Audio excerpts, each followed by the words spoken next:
A vague disclaimer is no one's friend. This podcast will look at episodes in relation to Buffy and Angel as a whole, and therefore contains spoilers for the entirety of both series. If you haven't seen all of Buffy the Vampire Slayer and Angel the series, go and watch them before you listen to this. Remember, you've been warned. The hardest thing in this world is to live in it.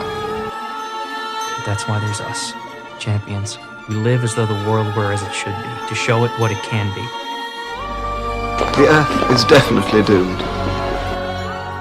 It's Tuesday, so it must be time to return to the Hellmouth. We're going through the Buffyverse episode by episode, and a look back at Joss Whedon's iconic shows. I'm MC, and I'm here with... Hey, it's Andy. This is David. And I'm Logan.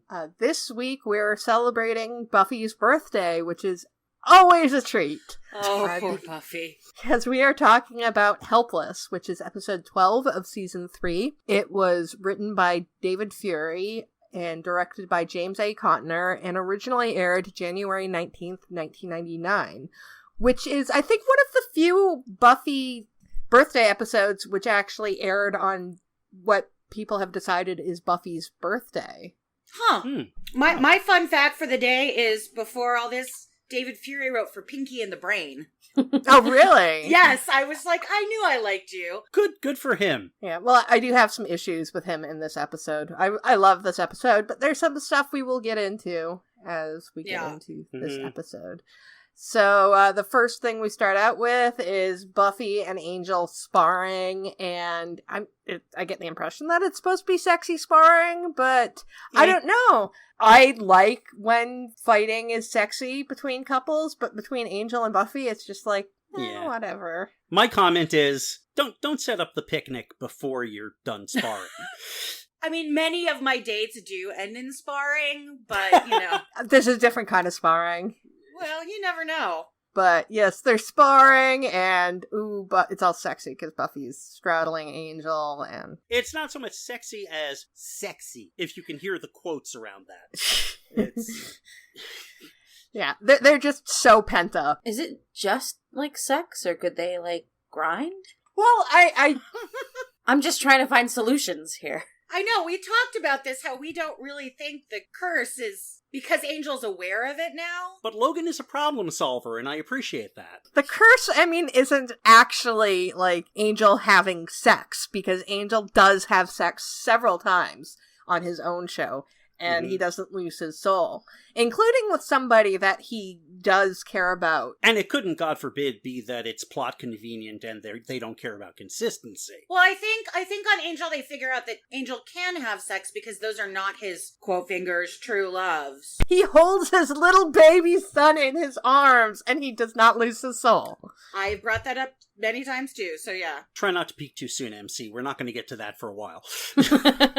But the other thing about this scene is that this is one of the first times we really see how much of a dork burger Angel is. True. Yeah. He really is an awkward dork that I love. They start writing him as I think for me it's the moment where they're hugging and the heart comment. Oh, I know. But that whole... And David's really good. Like, as good as he is playing evil, he is also really good at playing awkward and just not able to interact socially. But that whole, you are talking about your father, right? It was really funny. Yeah. And Buffy, do not make daddy kink jokes. Do not. No. Yeah. Especially with the themes of this episode, don't do that. This is the episode that I wrote my one and only fanfic about. Really? My one and only fanfic. It was not a shipper fic. It was a Buffy and Giles fic. It was Buffy and Giles going to the ice show. I was gonna ask that. Okay, sorry. And there was a whole section about Ilya Kulik, right? The skater that was super popular in the 90s, and like, it's really terrible, and I know where to find it, but I will not tell anyone where to find it. You know, it's mildly touching and badly written. Mildly touching, badly written. Dibs, my memoir. Thank you. Because for me, rewatching this, and I rewatched it a couple of times because I'm going through the show with y'all, but also just speeding ahead rewatching the show. Anytime I could make a Hamilton joke in this episode, I did. Just singing at my TV. Really? How come? Helpless. Oh, Helpless. Yes, there we go. See, I'm not going to sing because I'm not going to our valued listeners to that. What? Okay, then. Okay. Yeah. In the second scene, we get Buffy and Giles with the crystal thingies, and I want to know, why is Faith allowed to do what she wants? Like, if Buffy were to just, like, disappear for... We saw it at the end of last season! If Buffy disappears, like, Giles, like, goes looking for her. So we have these, unannounced walkabouts from Faith, and Giles just doesn't, like, go looking for her. And as far, we haven't heard anything about these walkabouts before. This is just kind of come out of nowhere, right? Well, we have had mention of Faith, like, disappearing or whatever. Oh, have we? Okay. Part of me is trying to explain it as Giles doesn't want Faith around right now because he needs to focus on Buffy, and, like, Faith could be used as backup for Buffy during this whole thing. Mm-hmm. So it works out better to only have the one Slayer around. I also did come up with a theory that if Faith is older than Buffy, mm-hmm. which we have suggested, Faith knows what's coming. Yeah. So... Or she doesn't, because if she's older, maybe she wasn't called until after she turned 18. I think they probably would have still done it to her. You think? Yeah. Yeah. Because that means they would have done it to her, like, literally out of the door. Either when out of the door, or when she was a potential, because I kind of also get the impression that Faith had some training as a potential. Well, she had a watcher. She did have a watcher that she was close to. So, I mean, it's possible it wasn't a lot of training, but maybe like a year or so. We do see later on in season 7 that Buffy does a version of this with the potentials. Okay, so as I'm watching through this season and really looking at it, I am now of a mind that Faith is probably younger than Buffy and doesn't know that this is going to happen. So I'm mixed either way. Like, they never say for sure. So I don't know. They had to have Faith out of the way. And plus it just shows again that how Nobody cares about my girl. How Giles treats Buffy and how Giles treats Faith are entirely different. Yeah. How she, Buffy's like, I hate being the good one. And it's like, you're the one that Giles actually cares about. Yeah. Mm-hmm. Like, I'm sorry, I love Giles. He literally does not give a shit about Faith. No, he doesn't. I get the impression there's a mutual antipathy there. In that, like, I'm sure Faith is so not about training. Well, I think on the surface, Faith is like, I don't care, whatever. I'm, a lone wolf. I just want to be on my own. But she does express later on that the idea that if Giles had been her watcher, that maybe nothing that happens would have actually happened. And if you look at her actions, I don't think the mayor would have been as successful in his attempts at a relationship with her had she not been seeking that approval and that guidance. And, she seeks it from Angel later on. And I'm with MC on this. I think Faith's automatic reaction is to be like, I don't care, because it's the way to protect me. Because I'm sad and damaged and nobody is taking care of me. Yeah, I mean, Giles could have taken care of her. I mean, Giles could have invested in her, and she wouldn't have been as susceptible to the mayor. I think she still would have been slightly because, But yeah, I mean, Giles fucks that up. He does. And I love him. But I am totally willing, especially in this episode, to be like, Giles, you're fucking up. Like, you're fucking sexy, but you're fucking up. We love Giles, but he's still human and capable of making mistakes. And I do think that Faith is one of his big mistakes. Agreed. And then this episode. And this episode breaks my heart. Like, I was just, like, heartbroken through, like, when he pulls out the crystals and stuff, because I know what's happening, I'm like, oh, God, don't do it. Yeah. Don't do it. And yes. Well, I think Giles is torn between. I mean, that's what this episode is about. It's Giles centric, and it's in a way, even though it's a Buffy birthday episode, but he's torn between his duty and his love for Buffy.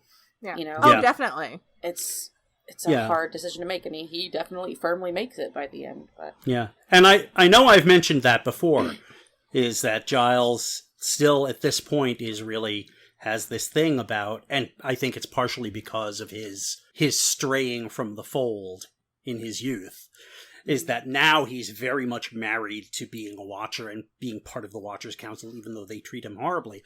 But clearly, I mean, this is the episode where they just go too far, and he just goes, oh, that's it, fuck it. And of course they fire him, but, you know. But I mean, like, even after this, Giles is still a watcher. And we will get more into that in later episodes. Like, we do see him with Wesley, and he is still acting as a watcher. And throughout season 4, he does do that whole thing of, oh, Buffy, you no longer need a watcher. But he's still there for her, and he's still doing he does that research. for like 5 minutes during the first episode in The Freshman, and then he's like, nope, I'm coming after her. Yeah, well, that's the thing. He will continue to be Buffy's watcher in the good senses of being a watcher. Not so much in the sense of being a watcher the way the council wants a watcher. Basically, the way he has been a watcher to her since episode 6. Mm-hmm. Because, like, in the beginning, he tried to hold up being a regular watcher, but then they ended up becoming really close, and he still has the duty of being a watcher, but he's not. I almost want to compare it to, how do I put this? Somebody who has been, like, in a religion, like a Catholic, who, after they end up leaving, but they still believe in it, so they follow the faith rather than the religion, which is kind of what Giles does, where he still believes in the Watcher's ideals, but he doesn't believe in the dogma that they set out. Wow, that's a really great analogy, yeah. And I was going to say that, yes, this is sort of Giles-centric, but I really wish that they had given a little more time to his emotional journey, because it's him walking and going, Travelers, don't do this. I think this is a mistake. And then this is really a Buffy-centric episode about her journey and her not having the powers. Obviously, Giles is very much in there, and their relationship is really important, but I really wish she'd gotten a little more.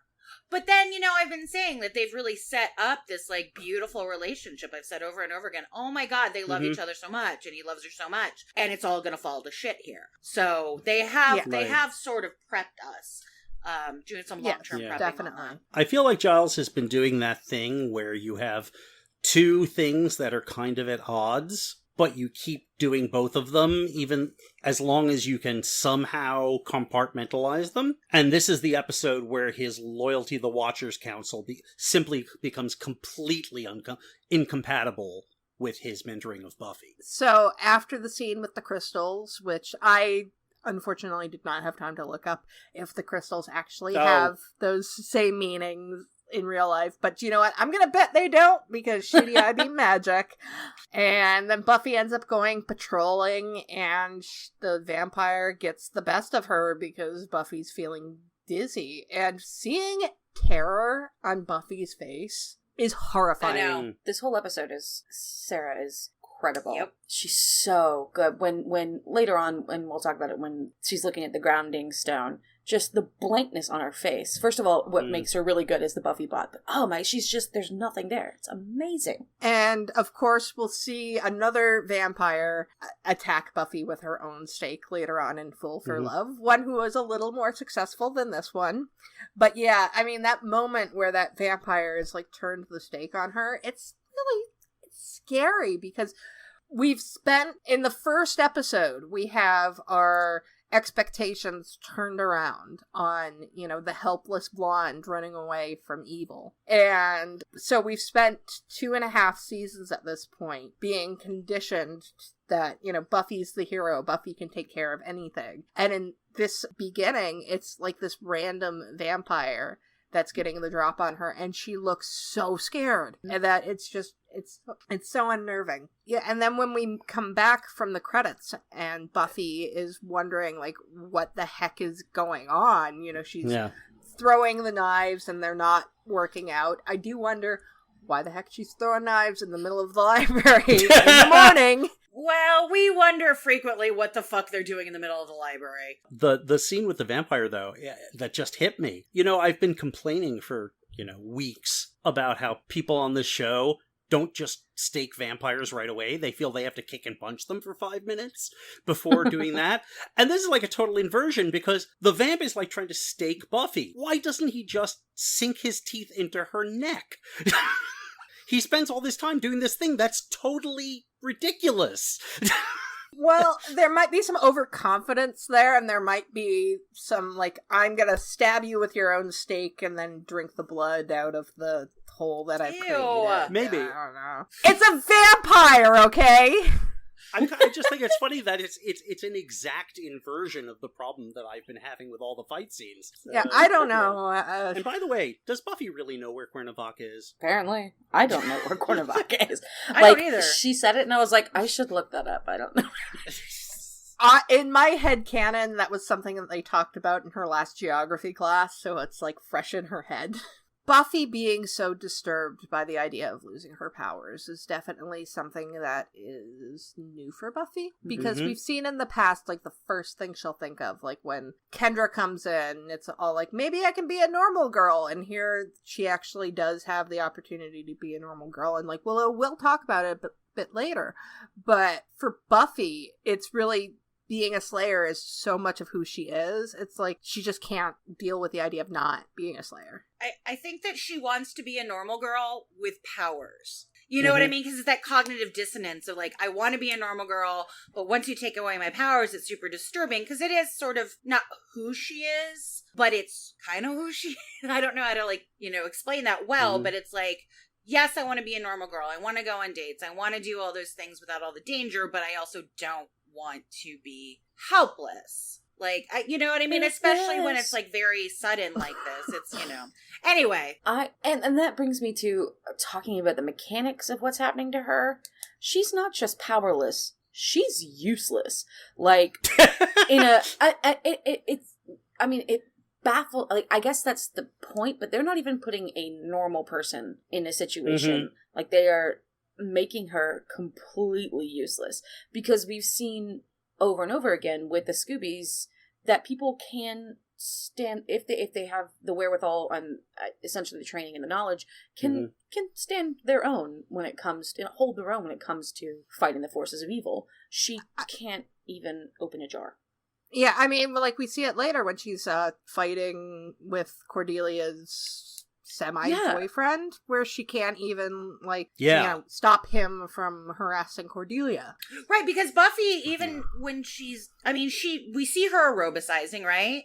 We see her actually working out cardio and things like that. So it would stand to reason that she's, even without the powers, a relatively in shape young woman. Yeah. Right? And this is, like muscle relaxants and adrenal suppressants. So, so you're not going to be able to have that adrenaline push to, when you get scared or when you get, just as normal people, being able to do more in that moment of, panic, the fight or flight. Right. She has no ability to even have that because that's being suppressed as well. Which seems unfair. Yeah, we will definitely talk more about the drug once we find out more about it. But also, to Andy's point, I just wanted to say, in addition, I think you're right. She wants to be a normal girl with powers. She wants to have the powers, but be in a normal situation. And I think part of the problem she's having here is not only is she losing her sense of self, because who she's been for the last 2.5-3 years has just disappeared. It's not her choice. And I mean, she does mention later on, it's like, how can I not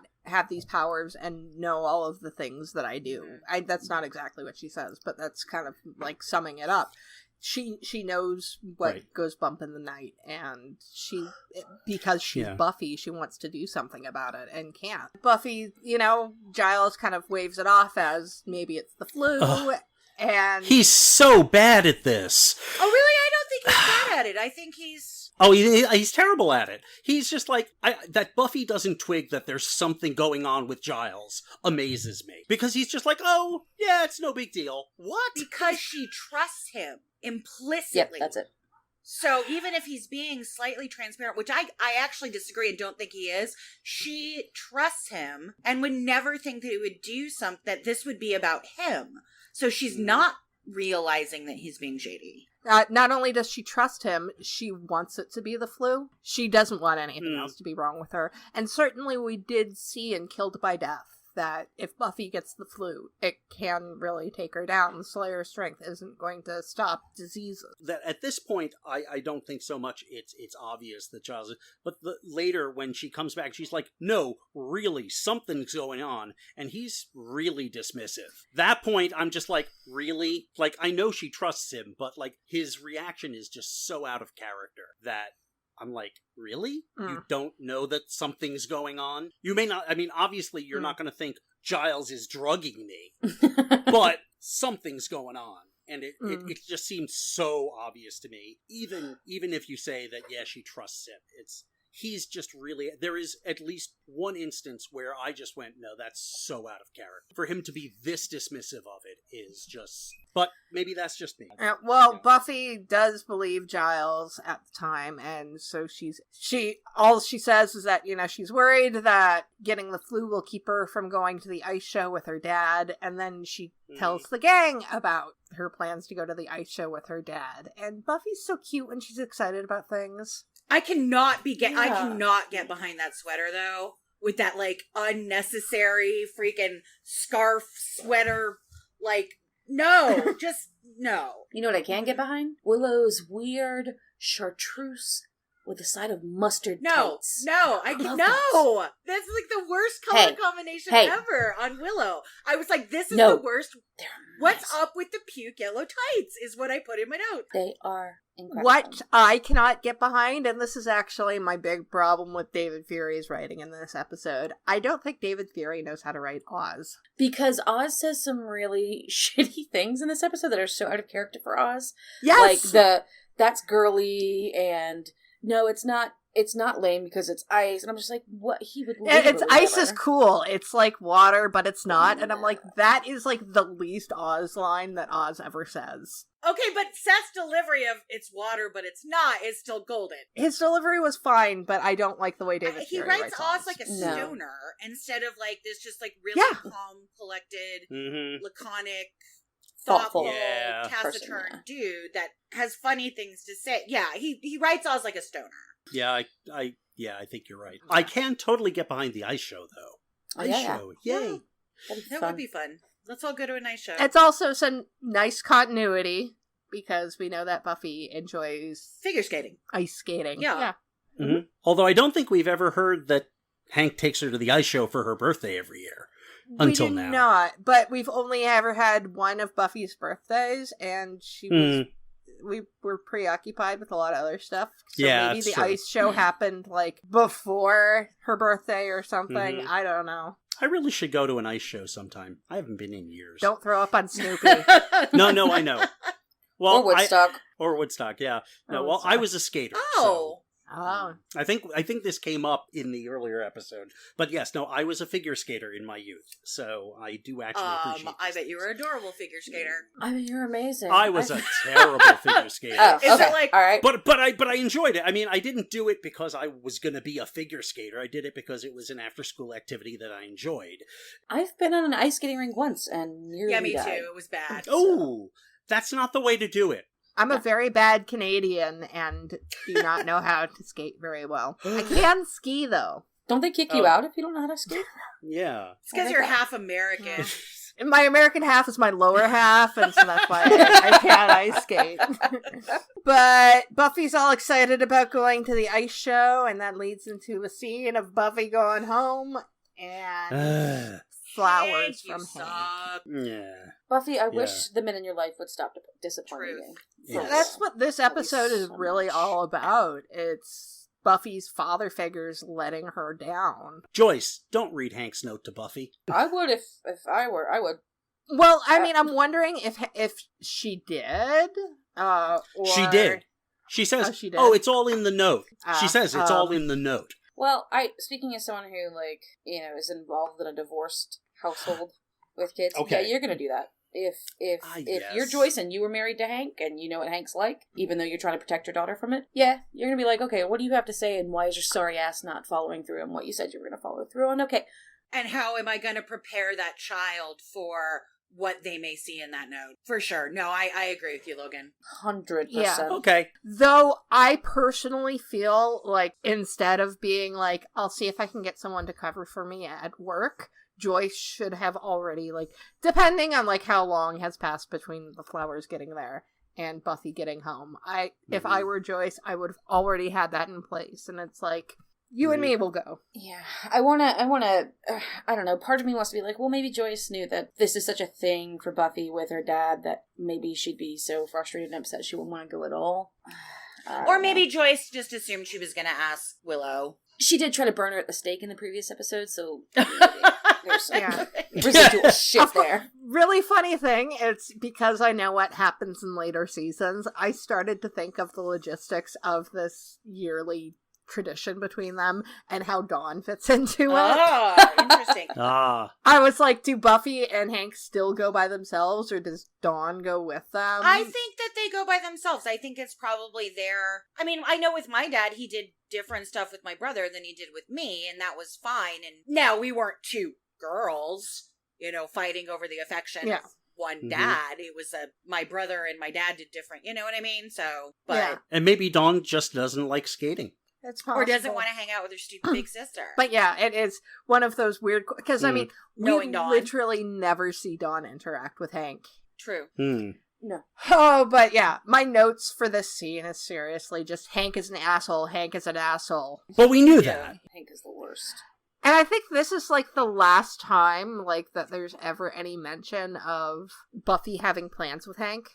That's true. I mean, she'll mention him throughout, I think, Joyce's illness a little bit, but... But it's never anything about him helping out. No, it's about the direct opposite, about how Dad couldn't be... It's about him not he helping couldn't out. bother. I believe the term Buffy uses is living the cliche.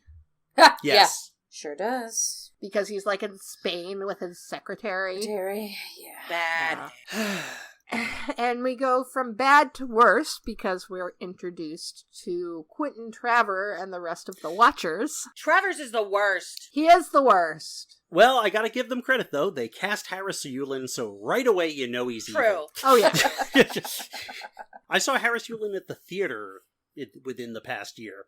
I don't think I told him, you're really good at being evil. But, was he playing evil in what you saw him in? No. He was in the audience. I ran into him. He was, like, in my aisle. The other two Watchers are played by Dominic Keating and David Hayden Jones. Okay, I'm gonna have to go back and watch that. It's Baby Catch. Yeah, both of these actors have gone on to do other things. They do basically nothing here except die. That's what they do. They die and they're British. Yes. And are vaguely evil, which is, I think, like, that's like the British trifecta. And they use British... really long I utensils. think they probably work a lot because they're British actors working in the U.S. primarily, and so it's like, you need random British dude number 6, but don't want to fly someone over, then great, let's get that guy. Yeah, but Dominic Keating will later on go on to play Malcolm Reed on Star Trek Enterprise, and David Hayden Jones will play Arthur Ketch on Supernatural. Who? I'm Yeah, really far you are. behind, y'all. He plays one of the men of letters, so he basically on Supernatural Watcher's plays Council. Yeah. a Watcher. Huh. That's a weird typecasting. He also has a lovely voice. He released a single recently. It's not my kind of music, but he's got a lovely voice. But yeah, the Watchers are creepy, and we don't know that they're Watchers yet. We just know that they're sinister, and they're hanging out at a place called the Sunnydale Arms. And they have a really big box. And they have a really big box, yeah. What's in the box? What? I mean, I guess because of birthday presents, but there's, in like 2 now Buffy birthday episodes, there's been something evil in a box. Yeah, and Angel even refers to it. Angel does refer to an arm in a box, yeah. And then we get to the heartbreaking scene of Buffy and Giles, and she's, oh my god. I think it really is telling about what Buffy wants for her birthday, that instead of it being taking Joyce out of the equation, it's she doesn't immediately go to Willow and say, hey Willow, you want to go to the ice show even though you puked on Snoopy that one time? Woodstock. I'm sorry, Puked on Woodstock. She doesn't go straight to Willow and say, I want to go to, why don't you go with me instead? Because that would be the natural person. She wants an experience, a father-daughter experience. So she hints to Giles that, he should take her. And that is very telling to me about what she wants. And he's being so deliberately and intentionally, he's pulling himself back with such intention that it makes me want to rip out my heart and throw it somewhere. It's, I hate it. I don't know if it's intentional. I think almost like Giles is so distracted by this horrible thing that he has to do. that he can't concentrate on what Buffy is saying. And Buffy just is so sad because she wants Giles to offer. She doesn't want to ask him. She's like, I want you to let me know that you feel the same way about me, please.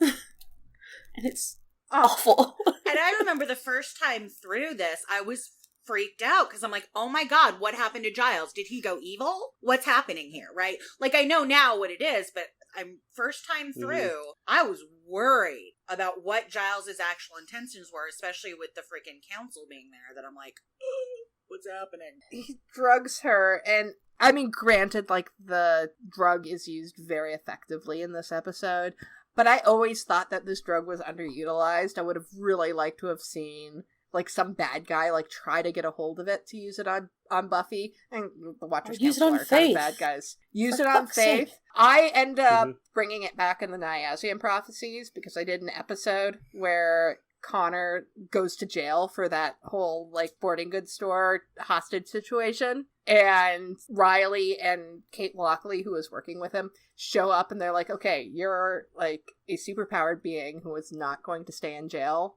So they actually used this drug on him. It would keep him in prison. And then it turned out it was, you know, a plan by evil people. Yeah, I always thought this was underutilized. I thought that, you know, it's like very rich for, you know, exploitation. Am I the only one who's a little weirded out that Buffy apparently plans on bronzing Kendra's steak? No, that's her steak. Sweet.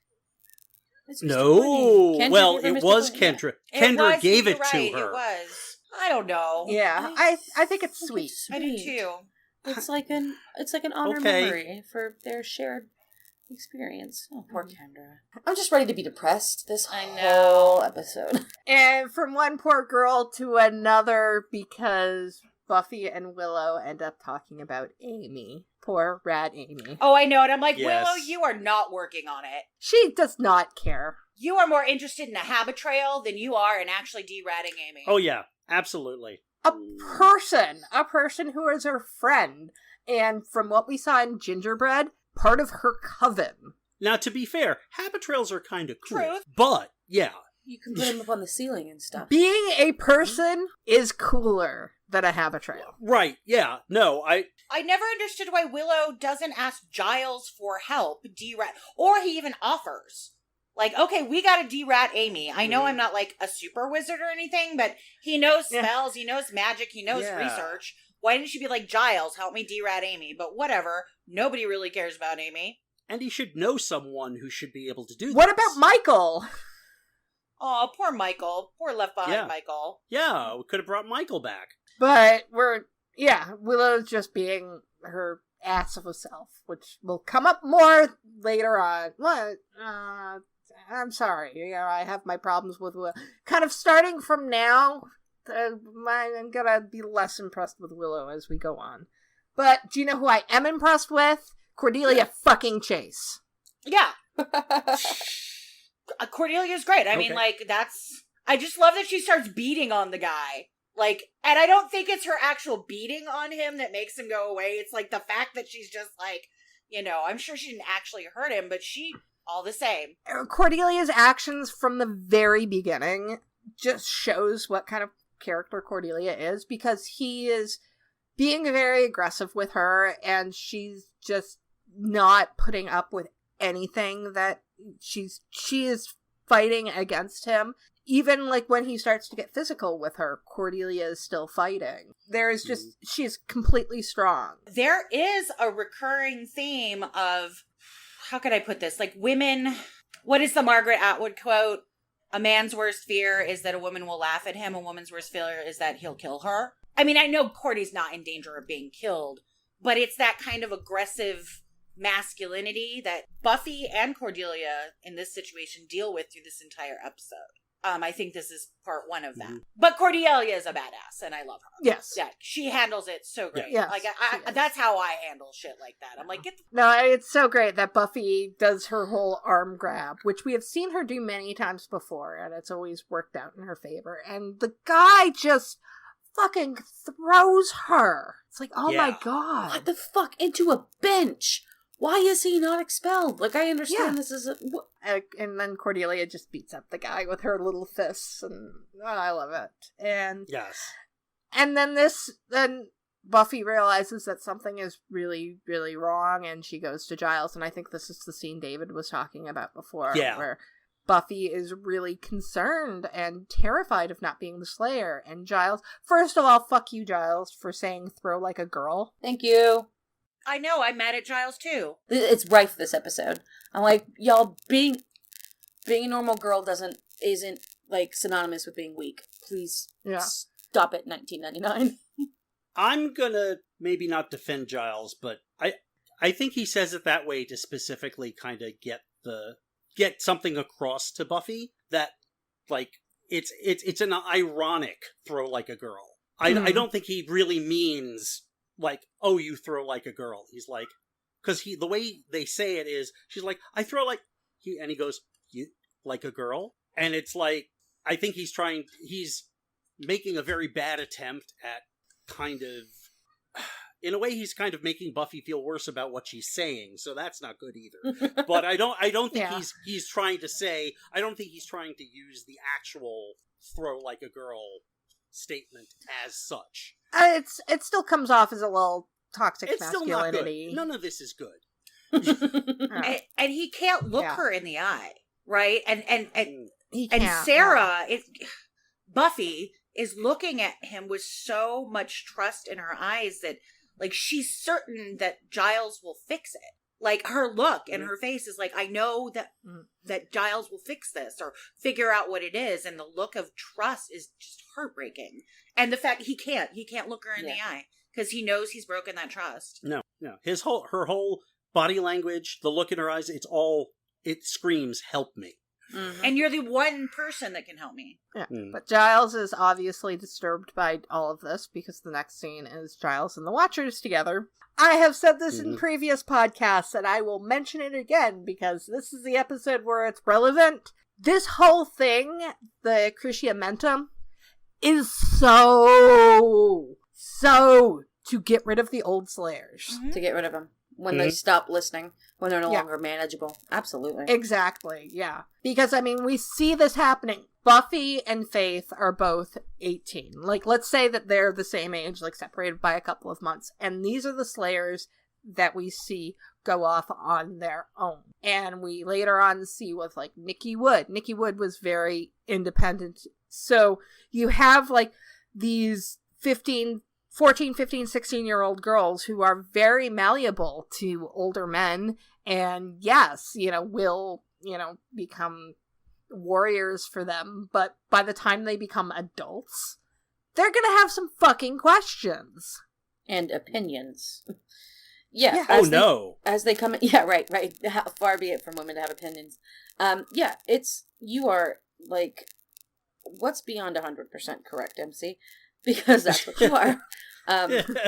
You can't, with what they do, it's not like a military operation, so they can't instill that sense of obedience. And so once they start actually becoming autonomous people with, like, fully developed brains and stuff, they're no longer, as we see, willing to do the council's bidding, and so they gotta die.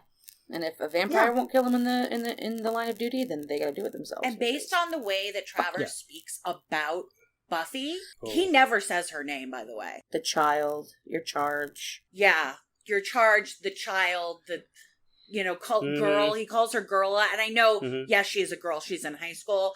But the diminishing, of saying, oh, the girl. He never says Buffy's name. Ever. He dehumanizes her because I don't know if it's in this episode. I think it might be in Checkpoint, where he's like, the Watchers Council is fighting a war against evil and the Slayer is the tool that they fight the war. Mm-hmm. Well, Giles says it in this episode. He says, you're waging a war, she's fighting it. Yeah. To cut to the heart of it. I mean, this episode, and we will have this confirmed over and over again as the series goes on, but everything about the Watchers Council is shit. Yep. I mean, first of all, they need either an engineer or someone with half a fucking brain, because their way of restraining Kralik is crap. Oh, yeah.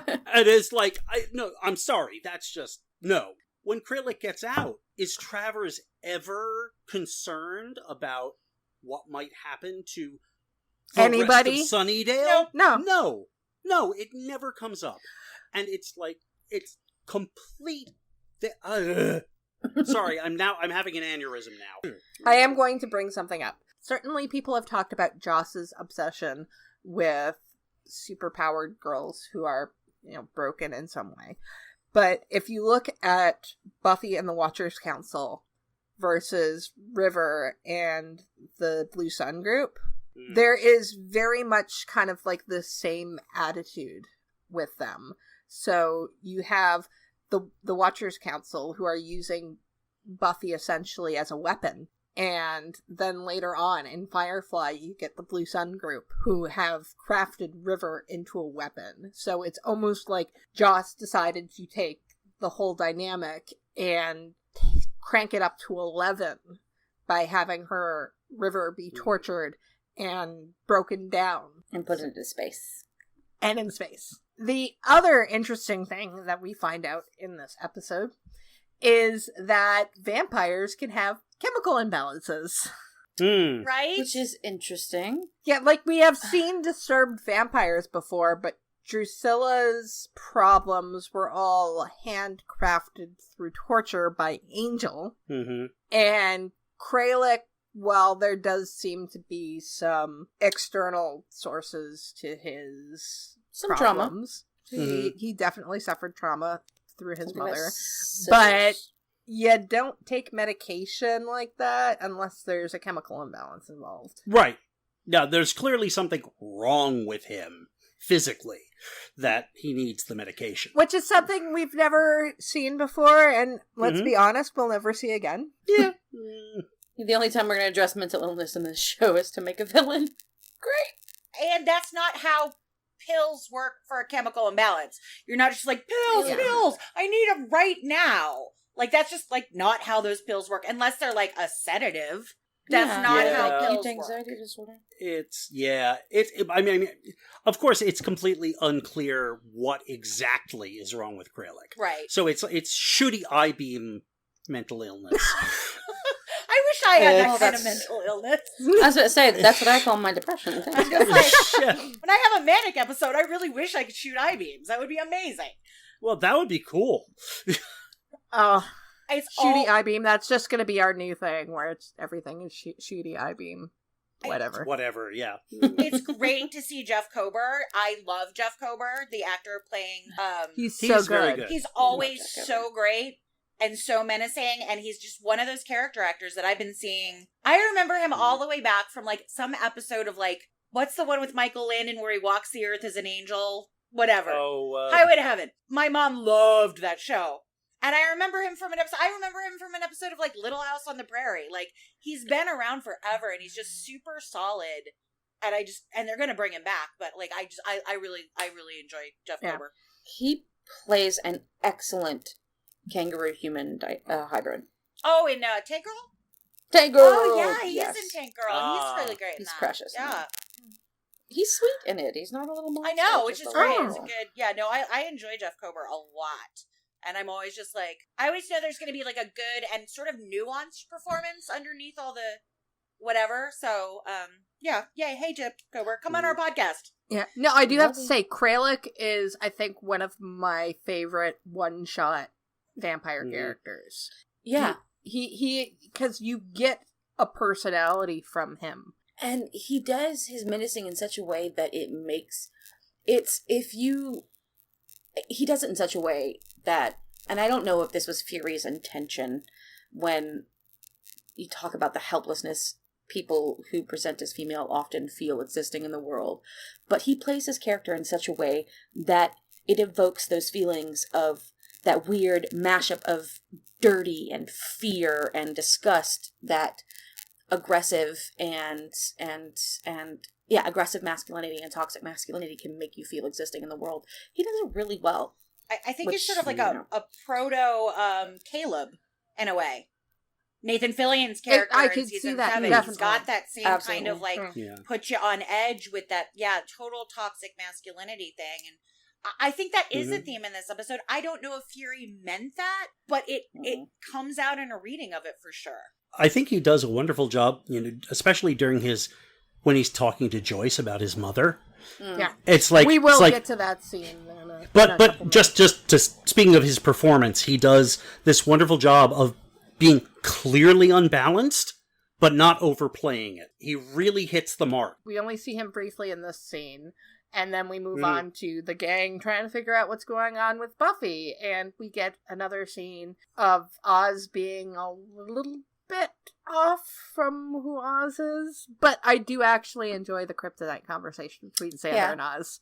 I'm going to disagree with Xander about the kryptonite, but okay. What? Well, okay, so basically, yes, green kryptonite will kill Superman eventually. It will weaken him first. It will first weaken him and then kill him. Though it's true that there is a kryptonite that is specifically for taking away powers. Oh, that's gold, yes. That is the gold kryptonite. Oz is correct about the gold. And, of course, Xander brings up red, which is always fun, because that's always the one where Superman turns into a guy with an ant head and turns him into weird stuff.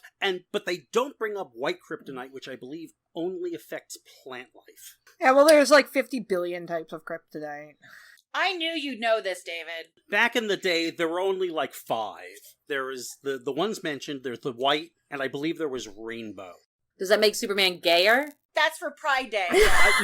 No, it doesn't, but it should. I want now, that. now there's like this whole range of kryptonite, and it's like, what? And I believe, interesting, other fun fact, I believe that kryptonite is one of the things in Superman mythos that comes not from the comic books. It came from the radio show. Yep. Yeah, DC's really not my forte, y'all. I'm a Cap girl, not a Superman girl. Yeah, I'm kind of all over the place. Even though I grew up with Stan Lee in my building, I was always agnostic. David, who are you? Where did y'all find David? For fuck's sake. I found him at Gallifrey 1. But as with most things in life, I swing both ways. So I am both Marvel and DC. Yes.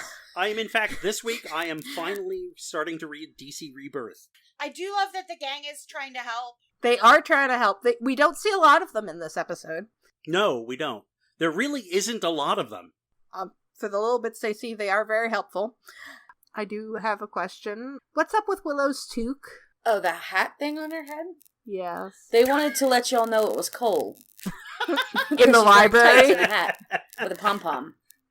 And probably an excuse to really hammer home that Little Red Riding Hood bit so that they could put Buffy in that red coat, which is an excellent coat. It is an excellent coat. And I'm a bit confused about Willow being really encouraging about Buffy not having powers. Like, I mean, I get that it's, like, the best friend thing to do to make her feel better. But why would Willow not want Buffy to have powers? Like, Willow's starts to say, I mean, there are some good parts to this, and it's like, what good parts? The seamless cut. Is that where you're going, Andy? I was going to... David Fury hasn't figured out how to write the gang yet. And he'll get better at it. I get that. He'll get better at it. I actually really enjoy David Fury a lot of the time. But at this point, he hasn't learned to write the rest of the gang yet. And as I want to do, I'll default to defending Willow. Yeah, I think it's definitely her attempt to comfort her friend. But also the seamless cut, I can't remember the actual discussion, but Buffy does go off to list a bunch of things that would be good about something along the lines of, like, shopping without having to worry about if the clothes will get ruined because of blood and mayhem or something along those lines. It ultimately is like a funny little scene, but they got it. So. Which I think is very much to the scene's detriment, because it doesn't really make any sense. Because, I mean, it's not even me trying to be mean to Willow. It's just, I don't understand where Willow is coming from. It seems out of character for her. I think more than anything, Andy's probably right. Fury's still trying to get some footing. I think it's a combination of that, and I think it's just I think what the intention is that Willow's just trying to be a good friend and trying to find the silver lining. You remember when they were having the intervention about Buffy not revealing that Angel was back some episodes ago, and she's like, people aren't using you phrases or me phrases, and like she really does. She's she's like, I want everyone to be happy. And I think that's where that's coming from. But the scene moves on to the Blair, I believe is the Watcher's name, with Kralik. And Blair is not smart. Nope. No. Stupid. Nope. You deserve to be As undead. we're going to see with Wesley coming up soon, he's going to say that he's killed a vampire under controlled conditions. Like, these Watcher Juniors have no real training. No. That's a good point. Mm-hmm. I'm going to be David here for a minute. This is the stupidest vampire to pick for this experiment. Not experiment, this test, right? You could have picked just like the vampire that needs the fucking pills. Like, I know this is a test and I know you want to make it hard, but like, this is like, okay, this is what I put in my notes. The Watchers do in 3 steps, which could easily be done in 1 step. Like, why do you want the vampire with the pills? Why, this is going to be so much extra work for you. Like, why bother with this particular vampire? Because they want to kill Buffy. Do you know who is the perfect vampire to use for this test? Angelus? William the fucking Bloody. Truth. Yeah, but he keeps failing at it. Also true. But he has a track record. He is the only vampire we know that has killed multiple slayers, and one of the Watchers has written a thesis on him. So they, Spike is obviously important to the council. Doesn't make sense how in School Hard Giles doesn't know who the fuck he is, but seriously, I think that They pick an unstable vampire, while what they should be doing is picking a strong vampire instead. And Kralik does not come off as particularly strong. Maybe they're shooting for unpredictable. That's I don't plausible, know. Yeah. I mean, that's the only thing I can come up with. Very, very good job of being me, Andy. David, you can be me. Okay. I do have a question. When you're turning someone into a vampire, they have to drink your blood, right? They do. Yes. How the hell does Kralik manage this? He's got one arm free. Listen. Please explain the mechanics of this to me. Don't make us think. For fuck's sake, I have no idea. Maybe he cut his arm on the jagged edges of the box and shove. He's holding him I'm by the neck. I'm in a box. Wait, no, fuck. He is. Hold on. Maybe he bit his tongue and bit his own tongue and French kissed him.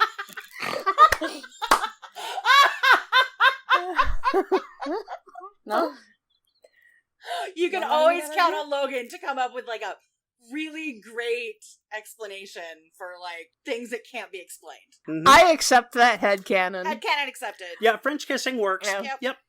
Bingo. And I would much rather talk about that than this next scene with Buffy and Angel, because oh my god. Aww. Yeah. I've only got one comment on this scene. I have a lot of comments on this scene. My only comment is, what kind of utensil would a spordelia be? Oh, I thought it was a mold, a specific kind of mold.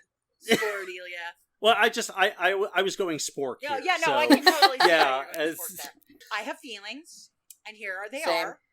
Why would Angel think that a book of poetry would be what Buffy wants? Right? Get her a sweater, get her some cute freaking shoes, but I would swoon over a book of poetry when I was that age, but that is not Buffy's jam. Okay, it may not be Buffy's jam, but, and again, I don't know if they were going this deep, but canonically what he gives her is sonnets from the Portuguese. Yes. Which is good. Which sonnet 43 is their relationship in a nutshell.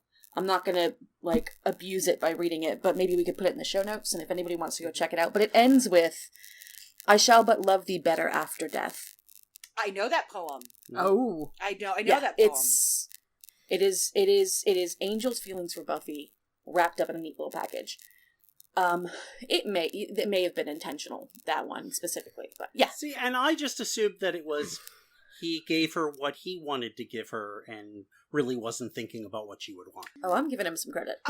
Well, I agree with Andy on this, and actually, I think that Angel's gift to Buffy is perfectly in line with what I've been saying for the rest of the season, in that Buffy and Angel's interactions throughout the season are all just lining up to show how they do not function as a couple. Because it is a thoughtful present, and certainly I would like this, but this is not something that Buffy would enjoy. This is, even though they try to play it off like Buffy's just worried about not having her Slayer strength. I think that if everything were perfectly normal and Angel had given her this book, she would have been like, oh, this is so sweet! Big smile. The last time Buffy was interested in poetry was because she was trying to impress Owen. Which is not to say Buffy's not smart. We know she's super smart. She's super capable. But she's not poetry, people. Yeah. No. I mean, and it's a great book. I mean, I love Browning's Sonnets from the Portuguese. It's a great volume of poetry. It's a classic for a reason.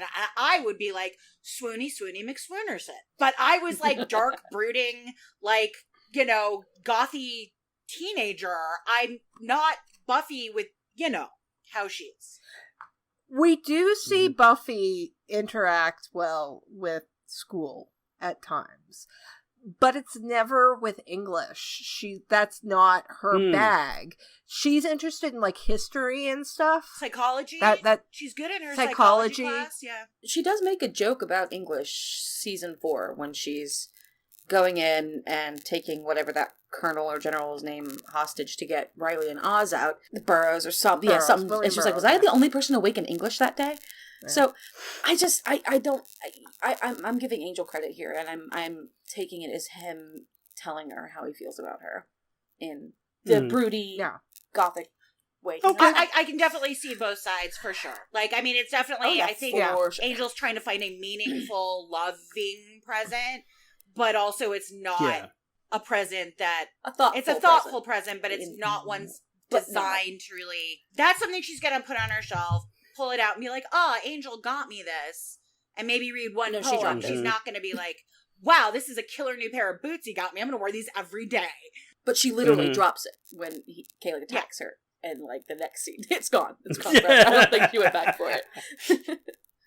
And I think we are spending so much time talking about this present because we don't want to talk about the other big portion of this scene where Buffy is feeling bad about not having her powers, and Angel reveals that he saw Buffy when she was being called, and oh my god, the pedo talk. Because 15, she's like 15 at the time. 15?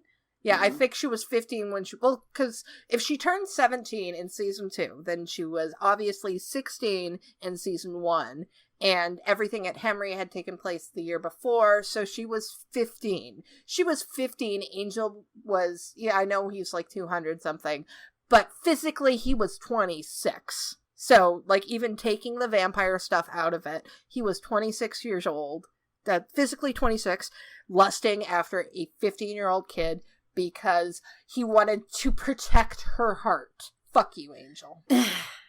All he sees her do is talking to her friends and eating a lollipop.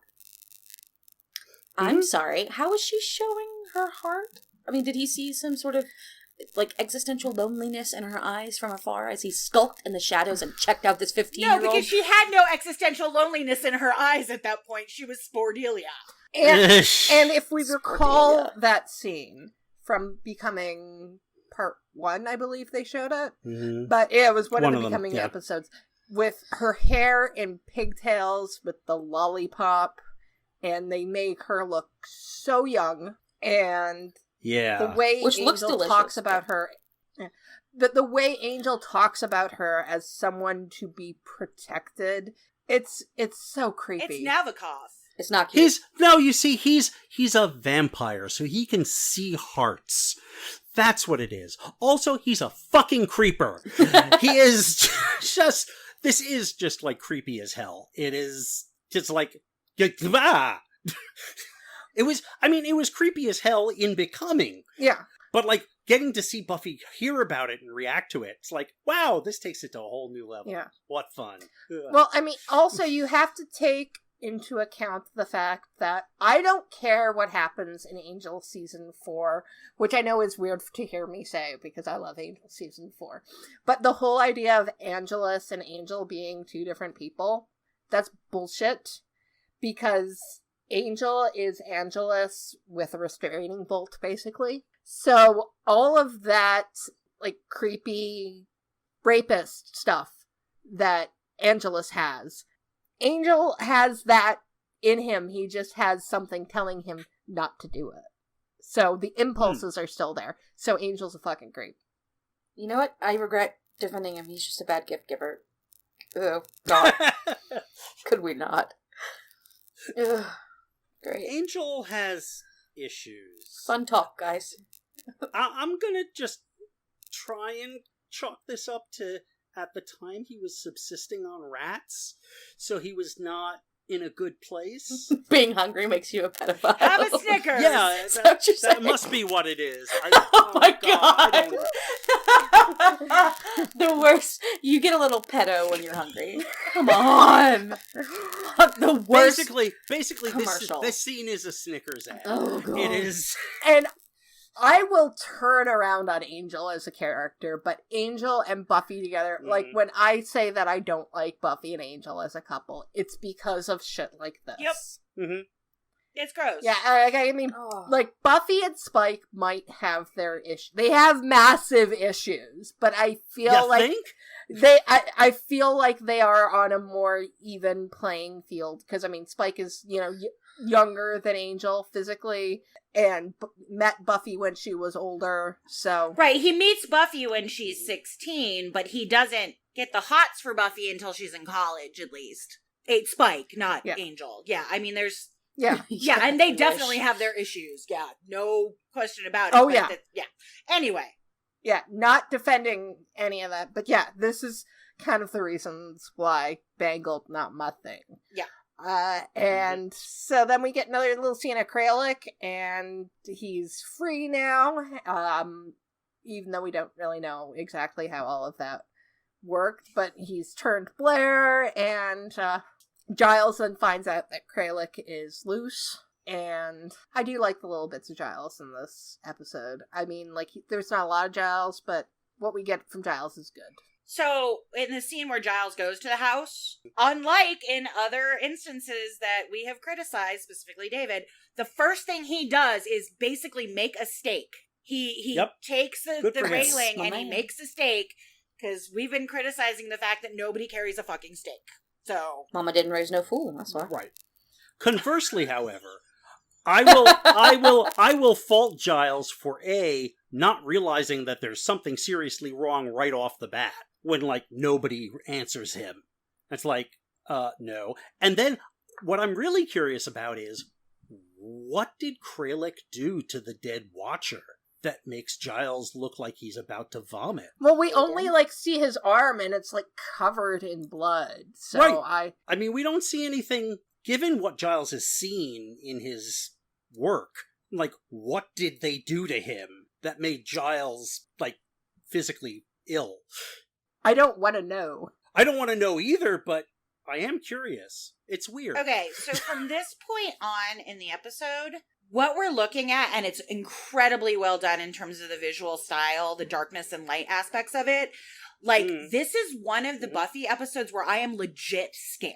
Like, you know what I mean? Where it's shot very much from this point on like a horror movie, and the interplay of light and shadow. So, like, I'm not as, you know what I mean? Like, I don't know what I'm trying to say, but... No, it's directed very well. And so that sort of, like, build-up of Giles and going after the noise and hearing and the sound design on these scenes with the subtle creeps and creaks is very much in line with what we're going to get visually for the rest of the episode. So I think it just, like, plays into the visual style of it. It is well produced. For sure. Well, judging by the way Kralik talks to Joyce, specifically later on he says the first thing she'll see is your face and she'll eat it or something along those lines. Yeah. I do wonder if he doesn't, like, do debauchery even by vampire standards. When Giles tells Buffy what's going on with Kralik, we do find out that Kralik was a monster before he became a vampire. He was a serial killer, and then he became a vampire. So I think by vampire standards, he is particularly vile. So you know what we should do to Jeffrey Dahmer? Make him immortal and give him karate. Is basically, I think, what happened here. That sounds very yeah, but and all his victims were women. And I think that's going to be really important here, too. Yeah. Like, they say that he killed 12 women or whatever the number is. And so, like, I think that's going to play into what's about to happen. We get the scene of Buffy walking the streets alone, and she is harassed. And David, what do you think of Buffy's coat? It's fine. It's fine. It's red. It's an excellent coat, David. It's very red. It's a good coat. And there's obviously a Little Red Riding Hood thing going on here. Red Riding Hood. Oh, well, yes. No, obvious. Yes. And so I think, I am not sure if David Fury wanted to put this as one of his thesis statements in this episode, but it's there, right? So you get these men that are verbally harassing Buffy, right? Which is one of women's biggest fears. Right? It's happened to me so many times that I can't even count. Countless times. Now, I turn around and start harassing them back, especially if they're ineffectual white boys, like these two guys. Maybe not in the dark, but I have no, of my own safety sometimes. But anyway, worst fears, and Buffy can usually turn around and shove them or know that she can handle herself and lash out and not be the quote-unquote victim. And so what we've seen in Kralik and what we know so far is that he is a torturer and killer of women, which is also our biggest fear, that these street harassers are going to turn around and kill us. Yeah, and they acknowledge it directly. Buffy's, sort of chastising herself. She's like, oh no, Angel, you don't have to walk me home. I'll be fine, because up until this point, she can absolutely take care of herself in a definite way. Yeah, again, I don't necessarily believe, as Andy so articulately put it, that this was one of Fury's thesis statements, but it really comes across the love of God. So yes. So I think when you say this wasn't part of Fury's thesis statement, I think it may have been. I think so, yeah. Maybe not thesis statement per se, but the whole thing is, Buffy. The whole genesis of Buffy was Joss wanting to invert, little blonde girl being harassed by monsters, and all of a sudden being like showing a little blonde girl who could fight back. And I think they may overdo it a little here, but I think they're very clearly inverting that inversion. Oh, definitely. I mean, several of the scenes from this might as well be taken out of I Know What You Did Last Summer. That was she's running down the... Yeah, you know what? The more we talk about it, the further we get into this episode and we actually, pick it apart as we do, I take it back. It might have been his intention in writing this. Because I feel like so often what they're saying is unintentional, but it just keeps happening over and over again that it feels like maybe it isn't. Well, one thing I have to say is that I think it was not David Fury's original intention. I think it was Joss Whedon's intention. Because one thing about this episode is that what David Fury originally presented was that the drug Giles gave Buffy would make her hallucinate that her friends and her mom were vampires. Right. Yeah. Right. But Joss and David Greenwalt then came up with the whole taking away her powers thing because it was so soon after the wish. And they didn't want to do the vampire thing again. Right. That makes a lot of sense. And didn't Sutherland not like the makeup or something? Oh, Joyce, yes. Christine What's Sutherland. Joyce's real name? Christine Sutherland. I blanked. Yeah, apparently Christine Sutherland really hated the vampire makeup. And also, I think that, having it come so soon after the wish, because this is what... Good call. Yeah, for 3 episodes later, or something like that. So, yeah, that's very soon to show them as vampires again. And I think, frankly, this makes for a better episode. Oh yeah, and it makes a lot more sense in terms. And that's what a showrunner does, right? That they go, well, I like what you're doing, but let's do it this way. I like what you're doing. Let's refine this. Let's figure it out. And then adding to the mythology of this, I can never pronounce what this thing is called. MC, please pronounce it for me. Crescimentum. Thank you. That idea is interesting. It's horrible, but it's interesting. So yes, there is definitely a part of that is inverting the inversion. But this episode is scary for me. You know what I mean? It's very. This episode is very because it does scary. hit on those things, especially that the street harassment and the things that Kralik says to Buffy and how he acts, and that those fears as women become manifest, and the actual physical taking away of power from her, which is when these things happen to us, we do feel so powerless. I think it's there on purpose. Yeah. Well, one of the things about this episode, and we will get more into this later on, this episode is a horror movie. 100%. And by that, I don't mean a slasher movie. I mean a claustrophobic horror movie where Buffy is they're trying to scare Buffy to death, basically. But yes, we have Buffy being harassed by these random guys, and then she meets Kralik. And like I said in the beginning of this episode, it's scary to see Buffy scared. Like, it genuinely terrifies me. And Giles comes and rescues her. It is Peugeot. How did he know? Oh, and we have to talk about this scene where Giles tells Buffy what's going on. Sarah's Sarah's face. That betrayal is so just good. Sarah and Tony both knock this episode out of the park. I mean, we always go on about how good they are, but in this episode in particular, they're so good. They play off each other, and to be able to be this vulnerable sometimes is because you trust the other actor in the scene to allow that to happen and to feel the feelings and know when you come out of that scene that you are going to be emotionally supported. Because we've heard before that Sarah can literally just break down because she goes there so much. And I think, and I think the production was careful with that. And I think they were probably really great to her about that.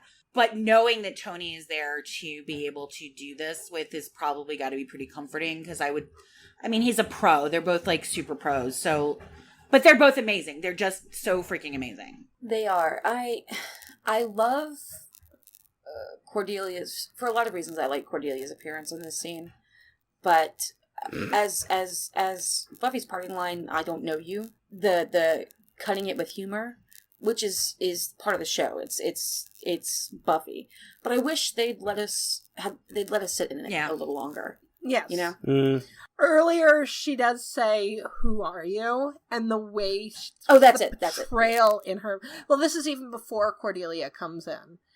She's like, "Who are you? What have you done to me?" When she has her hand up in her hair and she says, "I can't hear listen to this." Like she wants to deny, you know what I mean? It's like, I can't hear this. I don't want to listen to this. And Giles is really fighting his duty as a watcher, an official watcher, versus his actual duty to his relationship to Buffy. And those are coming into a major cognitive dissonance there. Yeah. And that's a responsibility that the Watchers Council doesn't recognize at all. And I don't know if it was a choice by Sarah, if it was a direction choice or what, but that image of her trying, that reversion to a childlike desire to literally not hear what's going on. Oh, yeah. Is incredible considering their relationship and what this episode explores in their relationship. It's just... That's instinctual acting stuff, I think.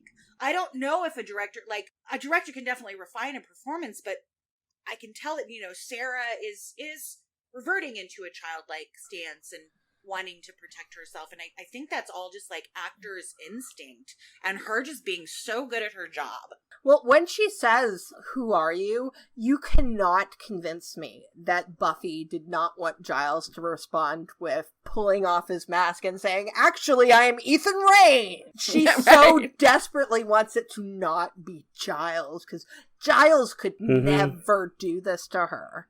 And we do have Cordelia come into the scene, and it does break things up. I agree that I want to live with this tension, like, because I need this, and breaking it up with jokes kind of takes something out of it. But what Cordelia does is beautiful. Her face, charisma. I mean, just with one look. I mean, this whole scene, excellent on every part. Her face, the way it breaks for Buffy, she understands instinctively. She has no idea what's going on, but she is immediately empathetic and caring, despite all the shit that happened episodes ago and how it's sort of been jarring in their relationship with each other. She's just so good. Fuck. The way she says, of course, and it's 2 words, and she's been doing a Cordelia funny poking towards Giles in this, but the minute she really notices and sees, and she's like, of course. Like, I just love Charisma's line reading there. Oh yeah. Again, so like good. I lament the fact that these women, like the actual actresses, do not get, like, I totally understand Sarah's choice to stop acting and open up her own dessert company because she's so good. But when she hit about 30, she wasn't, like, it just pisses me off as usual. Same thing with Charisma. Yeah. And Cordelia's character in this moment, like, I've seen a lot of people, and I've said this in the past, where it's like, oh, I don't understand how Cordelia could become the character that they had at the end of Angel season 3. I do think the switch is very extreme. I think that, and oftentimes in fandom, they will refer to it as Saint Corduffy. But the thing is, the seeds of Cordelia being this incredibly empathetic and self-sacrificing person have always been there. Because yet here, she doesn't know what's going on. She just knows Buffy is crying, fighting with Giles, and that there's something wrong. And she's willing to help Buffy out despite all of the problems that has happened between Cordelia and the Scoobies. And it goes back to that minor theme of, like, it's not the men in these situations that Buffy's going to solve her problems. Yeah, she doesn't know Cordy's coming in, but that sort of, she tries to help Cordy earlier with the guy, even though Cordy can totally handle herself. And we know that. And she did. But, you know, like, the women even just subtly coming to each other's rescues in this case, like, I think that also really, like, it works because the men in these situations have betrayed, Hank has betrayed her, Giles has betrayed her. So who's she gonna, like, look to? It's the woman in the situation. It's the woman in the scene. I mean, Cordy, for all her sarcasm and bluntness, has never betrayed Buffy or anyone else, really. No. Nope. I mean, Cordy is not a bad person. She's sometimes unpleasant, but she's not a bad person, and she wouldn't do that. And also, speaking to the thing about, you know, how she gets from here to the end of her run on Angel, to say that that is a weird turnaround is totally wrong, I believe. It's a long, circuitous path, and the ends are very extreme, but it's all there. Certainly we will get to this when we get on to Angel. The only problem I have with Cordelia's storyline on from Buffy onto Angel is the fact that her and Angel's feelings for each other do kind of come up from nowhere. That's the only problem I have with it. Oh, yeah. But we will get to that later on. So unlike Shut Up Xander, t-shirts available on T-Public and Redbubble, Cordelia is starting to overcome the damage done by her shitty parents. Right? And we're going to see that because we're going to find out pretty quickly here that her dad is being brought up on tax evasion charges and she's going to have nothing. Yeah. I don't know if that's happened yet. I don't think it has, but we're seeing her overcome some, like, programming, whereas Xander isn't in the place and he's not past his programming. I'm going to make a guess that actually everything that's going on with Cordelia's family is probably starting now, because by the time of the prom, everything from her family has been taken away, so they're probably like in the initial stages of it, which actually might go to explain some of Cordelia, I mean, other than the fact that Xander fucking betrayed her, but kind of explains some of the meanness where she has all of this horrible stuff going on at home and absolutely no one to talk about it with. Yep, for sure. Yeah, but Cordelia takes Buffy home, but before Buffy can get there, Joyce gets to meet Kralik. Okay, so Buffy and Giles, y'all needed to at least give her a 10-minute training on not investigating suspicious noises. I know we're in the horror movie aspect, and the sound design tells you that, right? With creaks and crackles, and like we're in the full horror movie portion of this episode, so I get that she has to go investigate the strange noise because it's a trope. But I'm like, dude, give your mom like a 10-minute talk about just like not freaking answering the door at night. This is the same woman who went after Spike with an axe, though. So like, True. Yeah. She gonna. Anyway, moving on from that. And I gotta say, and now that I think of it, that really is a good raincoat because it even looks good on Kralik. There you are. It is. And again, we're getting into the whole Little Red Riding Hood motif, but in this, it's kind of switched up, where instead of dressing up as the grandmother, the wolf dresses up like Little Red Riding Hood. So, a little bit different. And when Buffy finally gets home, oh god, just the flowers. Of her knocking the flowers down.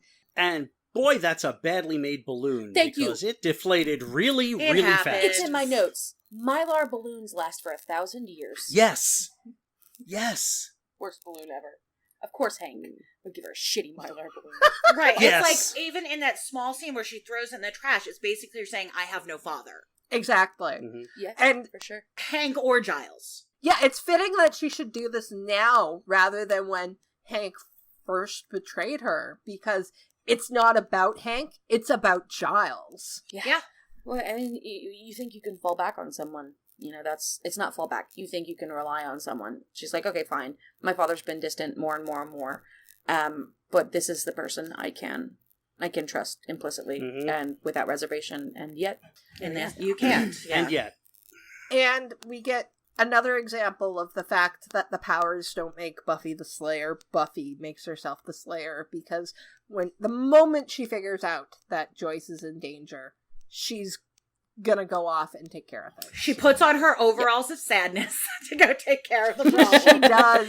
You know what? I love the overalls of sadness because they're so freaking cute on Sarah, but they are her overalls of sadness. They are, and also there is a really nice bit of acting from Sarah, and probably a nice bit of directing, where when she's picking up the bag, Yes. Too heavy. We see that it's heavy. Yeah. Yes. It is a really nice touch that if it weren't there, I don't think anybody would be bothered by the fact that it wasn't there, except maybe David, because David likes to point that stuff out. But I don't know that I would have noticed it, but it is a nice bit, and again, it's not overdone. Yeah. Exactly. Which is really she plays it just right. And we get Kralik with Joyce, and Jeff Kober is so good at playing super creepy. He really is, but he's got nuance to that creepy. It's not like a one note. It's like when Joss talks about when they were casting the Master, how everybody came in and read it like really like straightforward, mustache twirling evil, and Mark Metcalf came in and gave it, humor, and he gave it slyness, and I think that's what Jeff Kober does here. But Christine's face is very interesting to me. There's some terror there. But at the same time, the way her eyes are moving around the room, I think it's very parallel to what Buffy does when she investigates very quickly space. Like I'm seeing there's a thought process there about how Joyce herself could try to use her environment to get out. I don't think she thinks she can, but she's very, you know what I mean? Like there's terror, but there's also like an intelligence to how she's looking that I think is always mirrored in Buffy. As Logan pointed out before, Joyce is the person that smacked Spike upside the head with an axe. Yep. Joyce is not somebody who is just going to let herself be a damsel. Yeah. Right. She may not have the ability to get out, but she's going to be on the lookout for any opportunity anyway. Yeah, I just think it was a really nice piece of acting on Christine Sutherland's part there. Definitely. And it's nuanced because it's not the pure terror. That's a sign of a good actor, where you're playing layers and levels and not just like one emotion. So I just have to compliment Christine on that. Come on our podcast. So Buffy goes to the Sunnydale Arms, and then Giles meets up with Travers. Grrr! And we really see how much Giles loves Buffy. As much as he's betrayed her through this episode, he knows at this point that what he's done is wrong and what the Watchers are doing is wrong, and he doesn't fucking care. And we get the impression from everything we've seen that Travers is it. He is the Watchers Council. Every time he comes up later on, he is the head of the council. So this is Giles standing up to his boss, and saying that, no, this is wrong. What everybody's doing is wrong. And seriously, I just wish Giles had said that this is, this isn't a test, it's an execution. Because it is a fucking execution. And also, again, Travers showing that the Watchers Council is total shit. It's like, Giles is very clear. He has told Buffy about it. The test is invalid. And Quentin just goes, oh no, test's still going on. Even though before it's like, well, this is how we've done it for thousands of years, so it has to be done because of the rules. And now, of course, it's like, rules? What rules? Right, and there was a moment where I actually wrote Little Ripper Face when he grabs Travers, but it's not. He's not being Ripper. He's being Giles. And I realized that. I rewound a little bit and was like, no, that's not rebellious Ripper. That's Giles in there. And I think that's Papa Giles. That's Papa Giles. Although at the same time, I'm going to ding Giles slightly. I mean, Travers, okay, we know Travers is a piece of shit, so this is why he doesn't do anything. But Giles knows that Krellick's on the loose, and throughout this he's done nothing to do anything about public safety, or protect anyone, or check where Krellick might be. I mean, like, literally anything. He says, though, in the scene where Buffy feels so betrayed, where we just talked about, he says, the test is invalidated, I will take care of the fallout from Krellick. He actually says that in the scene with Buffy. So he does, he hasn't done anything about it yet, but he has said that he will take care of it. So there's a plan for him to take care of it. We move on to Buffy actually at the boarding house, and we see Buffy with a crossbow, which is something, I always love seeing, because I love Buffy with flying fatality. And it's actually super smart on Buffy's part to use a crossbow, because while we were seeing her having problems throwing knives is different than aim. So, and there's nothing in that, from what we've heard about that drug, that means that Buffy's aim should be really be affected. Yeah, I was wondering about that, because, I don't know how muscle relaxants would affect your ability to have your arms do what you want them to do. That's the only thing I can think of where that would even be. I mean, that's because I was wondering that back in the knife scene. Because it's like, wait a minute, that drug doesn't sound like it should be Certainly it shouldn't be throwing her aim off as much as it is in the knife scene. I didn't articulate it well, but I think that's what I was talking about when I was talking to the drug itself. She talks about how she's clumsier. I'm like, but, I mean, maybe if you're high on muscle relaxants, I suppose. But this does make me bring up, when it comes to crossbows, don't they require a lot of strength to string and load? Like, don't you have to use your whole body? I think it depends on the type of crossbow you're using. Okay. I think that certainly normal people use crossbows. But she has no normalcy. She can't... That's true. My problem with the knife throwing scene is that they have any of the knives actually buried in. I don't think it should be a matter of aim. I think it should be a matter of strength. If her muscles are being thrown, because we do see her throwing them and they just kind of bounce off because she's just not connecting right, which that's what it should have been, that she isn't able to get the strength behind it and the right aim is different than accuracy, because the accuracy to throw it so that it spins, so that it buries in. So I think that's the problem. So I do think using a crossbow is right for Buffy, because she can still potentially aim, and she doesn't have to worry about burying a stake through somebody's torso. I want to talk about the mini horror movie that's going on here and that deep psychological horror. Yes. First of all, their sound editors and mixers with the little noises and creaks, it's genius. Christoph, we haven't talked about Christoph in a while. Christoph knows how to use genre right, within his music, and he's full on going. It's that big horror movie thing, but like this scene plays like, I don't know if any of you have ever seen Wait Until Dark, which is about a blind woman that she takes out all the lights in her house so she's on equal footing with her assaulters. It's Audrey Hepburn, and it's brilliant, and it's great. So Audrey Hepburn and Alan Arkin as an amazingly creepy Alan Arkin. So there's a little bit of that in there. It's just a movie recommendation for y'all. It's really great. But and the play and the go play see that. And is this Michael Gershman again as the cinematographer? I suspect it is, right? Probably. And his play, because sometimes I'm like, I can't see what's going on. I'm a little frustrated, but then the light source changes, and it's like half the face, and it's just, it's a genius bit of filming. I do have one problem with this, and I am putting this squarely on David Fury. Okay. We have talked about the allusions to Little Red Riding Hood, which were really well handled through this episode. We didn't need Little Red Riding Hood actually quoted. True. Show not tell. I felt it was like the one step too far, because it's like you don't need it. It's very unnecessary, because the coat's just supposed to be like this playful little reference to it, and you don't. It's unnecessary for Kralik, and it was a little try hard to make Kralik seem creepy.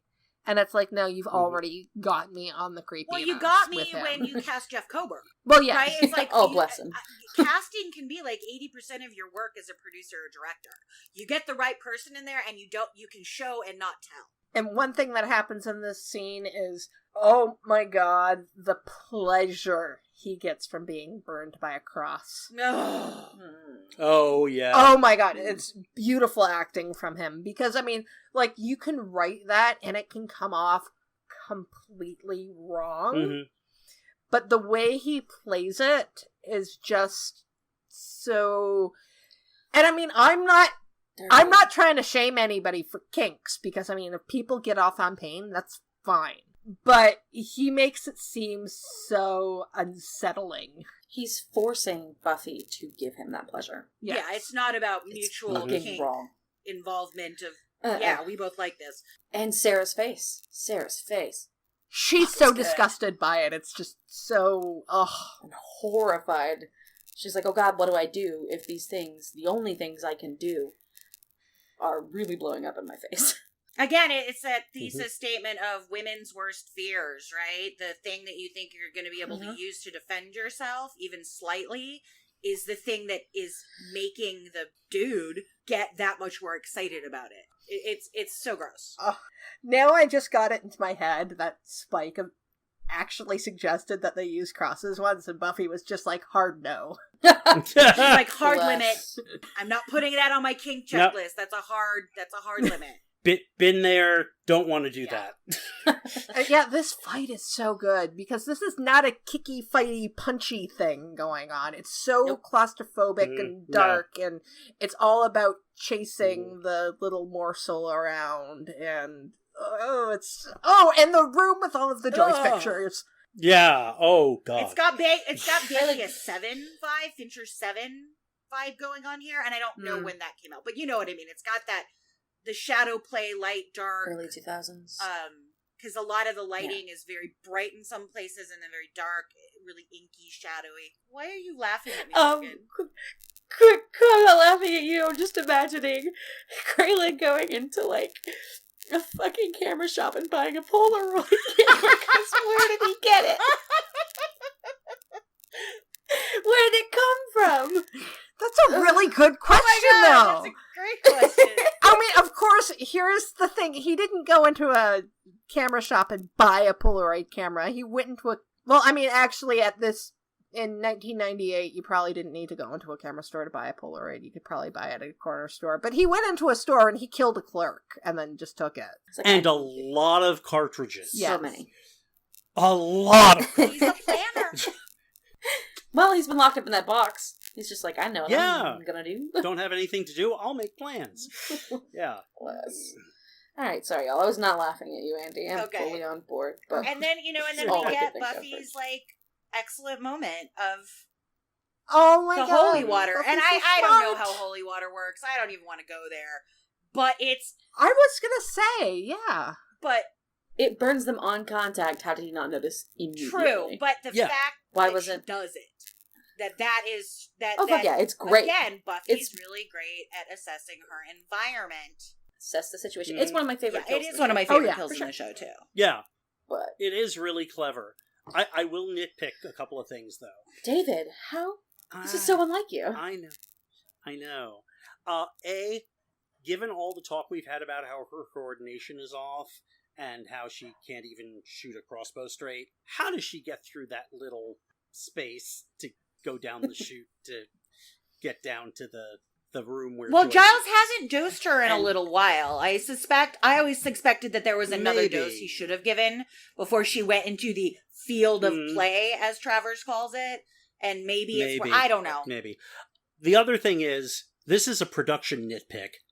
The way it's shot and cut, she does not have time to put that holy water in the glass. Nah, I'll accept that. This is the only time we actually see that holy water is actually fatal. Yeah. Like, because, I mean, Mhm. it's always just, like, kind of a mild inconvenience, but I guess it's different when it's Inside is to the outside, I guess. Yeah. But The yeah, bleach on the outside of your skin is fine. Bleach in your organs That is not a good point. idea. that's very, very true. And I've Mhm. always loved the line, if I was at full Slayer power, I'd be punning right now. Mhm. The way she takes the bottle out of her overalls of sadness, she's like, guess what? Fuck you. Yeah, she is really kind of just like, I had this. I mean, it is. It's taking Yeah. back your power, which I think is really, it's a Mhm. good metaphor. You know what I mean? It's working with these thematic things. She is Right. taking back that power as the Slayer, as Buffy, Mhm. as a woman, as a smart person, all those things. And, there was a moment there where I was like, why didn't you just go get Angel? But that can't work. Like, just thematically, that can't work. He cannot be the person that comes in and rescues, even though it's No. the logical thing to do. It's not the thematic thing to do no. with the show in general. And with Kralik dead, the only thing we have left is Vampire Blair, and while Buffy is really good at saving herself, I like that Giles I do is the too. one that saves her from Blair. Because it's we needed to have that moment where Giles comes and actually does Puts himself something. in danger. Puts himself in Yeah. danger, and also because Blair is a former Watcher, there's almost something symbolic about him killing off another Watcher to protect Buffy. Yeah, I never thought of it that way. And it's effectively his last action as a Watcher. Yeah. Oh, All right. and the scene of Travers with Buffy and Giles, and you don't really get to I don't appreciate is the wrong word to use, but you don't really process just how beaten Buffy is until you see her in the library. Mhm. Like, in, actual light and everything, but just the damage that this fight with Kralik has caused her. Oh god, she just looked really bad. She wants to kill Travers, and I really don't blame her. And again, I point out he never uses her name. You have a father's love for the child. He calls her at the end of the conversation colorful girl being a diminisher, not... I'm gonna argue, Travers probably doesn't know or care. Oh, what no, Buffy's I name think is. that's the point. Like, it's not... Yeah, Cool. no, I totally agree with you. No argument there. Is it worse if he doesn't know or that it's intentional? Damn good question. I have no I idea. think both are horrific in, their own special sure. ways. Fun. Yeah, those are just both. It's like, And I think it's a little bit of both, Yeah. because he does use very diminishing language to describe her, and it's very purposeful. Whether he knows her name or not, he is trying to diminish her as a human being. And we know what this show's about. It's about, they do it in a really flawed way, but the main thesis of Buffy as a whole, as a series, is about women taking power and owning power. and the Watchers Council will always treat the Right, Slayer because as a tool. Yeah, Girls are a and tool. nothing Women else. Are tools. Women are a ways, ends to a mean, not people. Yeah, and I mean, if Right. you, look at Kendra, she canonically did not know what her real name was. The Watchers Council have always encouraged this dehumanization of the Slayers, even with themselves. Right, that was their inception. They chained her to the earth. You know, the beginning of this layer. It's always been these women, these girls, these literal children, are not human beings. They're what we use to fight a war. They're chained to the ground and violated. Oh, yeah, absolutely, because of what they... We'll get into that. Actually, I meant to bring this up a lot earlier, but when we're talking about honing something into a weapon and holding it as separate from yourself, I get a lot of Harry Potter vibes in this, especially when you think about Book 5 and Dumbledore's intentional distancing himself from Harry. This weapon that he's been honing and creating for all these years with Buffy and Giles. That's all I can think about this time around watching it. But then Buffy does have a big scar on her head at the end of the season. It'll go away though. She's a quick healer. But I'm doing my summer reread, so it's on my mind as is. And just this last bit with Giles tenderly taking care of Buffy, and they just don't say anything. He's just carefully dabbing her. And we're not going to see a talk of them working through these issues, right? We're not going to have some big scene of them. No. And I think if he had stayed with the council, if he hadn't been fired and taken from her like that, there may have needed to be more conversations about trust. But the fact that he is fired and then says, I'm not leaving, I'm not going away, is sort of that, and then him taking Rag or taking the piece of cloth and gently nurturing and, caring for her is that way for them to get back to where they need to be. And her willingness to let that happen, the way she looks at him, it's an implied forgiveness, which I think, as much as I want these people to talk about their shit and go to a therapy group and individual, I appreciate the way they approach that. Right, from a writing standpoint and a plotting standpoint, I think that's the way. Yeah, if they were real life, real human, I'd be like, no, y'all get to get. But in terms of the way it's character development and sort of a shorthand so that, as much as we want to see them go to therapy, we also want to watch a show with, things that happen. For sure. That's why In Treatment only lasted a season and a half on HBO. Nobody really wanted to sit through. Well, I don't know. Didn't do therapy's all right. But we get one final scene at the end, and oh my god, you were so close, Xander. So close! But I loved so it. Close. You were so close to not being horrible by not being in the episode.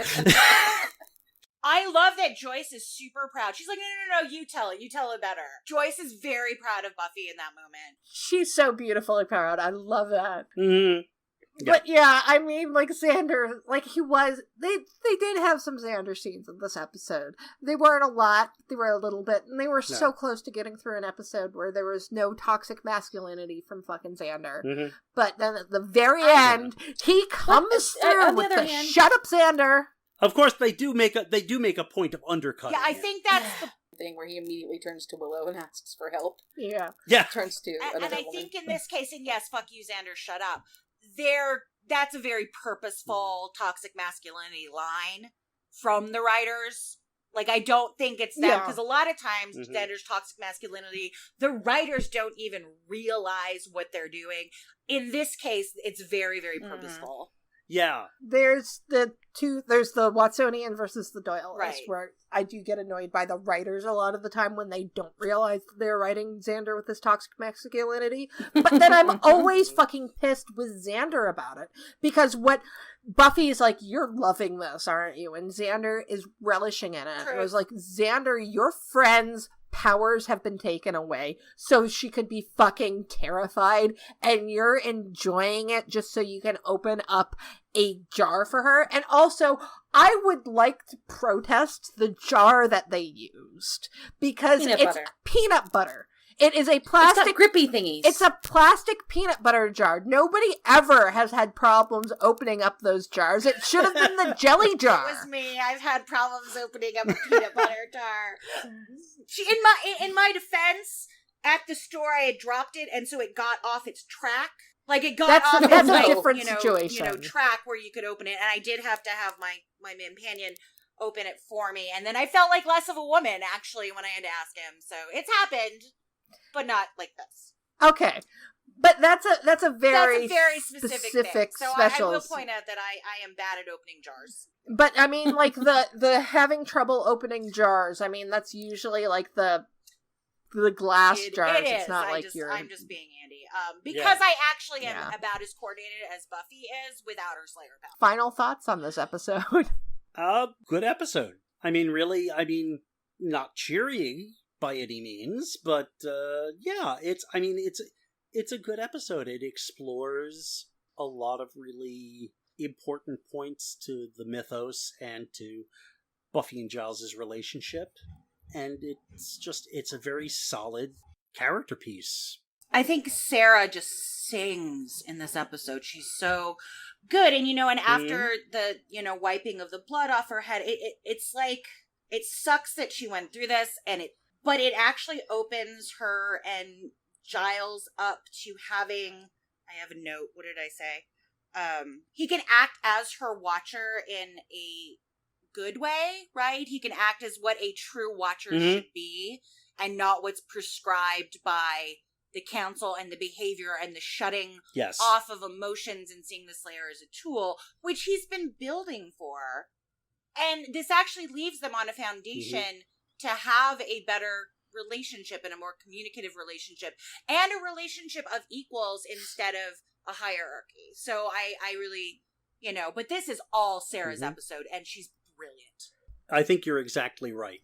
This is the point where Giles moves from being a watcher in the sense of being part of the Watchers Council to being a watcher as someone who watches over her with, as we've often discussed, a parental perspective. Right, but parental in a way that's... In a positive parental perspective, yeah. Right, that's not, authoritarian or patriarchal, just the way to be a father figure. No, just with a caring communication and And Buffy and Giles are going to have their problems later on, and it's because she's fucking growing up. But at this point, he can be People for her always what do. He really needs to be, not what that prescribed role is for her. So I think that's pretty beautiful. He can let go of that other part of being a watcher that was kind of holding him back from being a true parental figure in some ways. I say not so much let go as be fired, but, Depends on who's doing the letting go. Right. Yeah, for me... It's Elsa! Yeah, I appreciate the sort of pared down aspect of this as far as, like, who's actually acting when we get lines from people and interactions with the Scooby Gang and such. But it really is focused on these three characters, Kayla and Buffy and Giles, and I appreciate that. I think we get, I think it was an attention of the tone as far as like it being a horror movie, but also it's quieter. Does that make sense? Yeah, I'm not articulating this well, but yeah, it helps with the claustrophobia. It kind of reminds me of the film adaptation of Hard Candy. There are like 5 people in that movie. It's a good way to really focus on how exceptional these people are at their craft, which was excellent. Yeah, no, I definitely, it's going to be interesting to see where this episode falls exactly in my list for the end of the season, because this season is so fucking strong. But this is a really great episode, and I think it really showcases Sarah and Tony's acting abilities, and I quite like this episode. And Jeff Kober. And Jeff Kober, of course, yes. A couple of trivia notes for this episode, mostly related to the naming of things. David Fury named Zachary Kralik after his nephew, who was 4. He did. I bet his nephew loves that. And also Quentin Travers was named by combining Quentin Crisp and P.L. Travers, because David Fury wanted the most British name he could think of. And those are pretty damn, British. Yeah. British. And in terms of the naming of the episode itself, the working title was 18. And in France, this was called Defenseless. And in German, it was The Final Exam. Oh, I like that. Yeah, it's even more beautiful in German when it's Die Reif from Verfung. I can't pronounce Classy. German words, but German's a very beautiful language. You want me to take a shot at this? Classy. Yeah. Wow. But I think that brings us to the end of Helpless. So next time we will be having fun because it's an episode that focuses on Xander. 'Cause, we'll be reviewing, and it's our 50th episode, so we'll be celebrating then, and we'll be reviewing the Zeppo. So until then, grr, arg. Grr, arg. Grr, arg. Grr, arg. We'd like to thank everyone who downloaded the podcast, and an extra special thanks to everyone who shared, liked, and subscribed on social media. If you'd like your questions or comments read on the show, you can contact us on our website, returntothehellmouth.com, on YouTube, Tumblr, and Facebook at Return to the Hellmouth, on Twitter at HellmouthReturn, or on email at returntothehellmouth@gmail.com. We'll be sure to read your comments on the show. Be sure to rate our show at iTunes and Stitcher, and check out our show merchandise on TeePublic and Redbubble. See you on Tuesday. Grr, arg.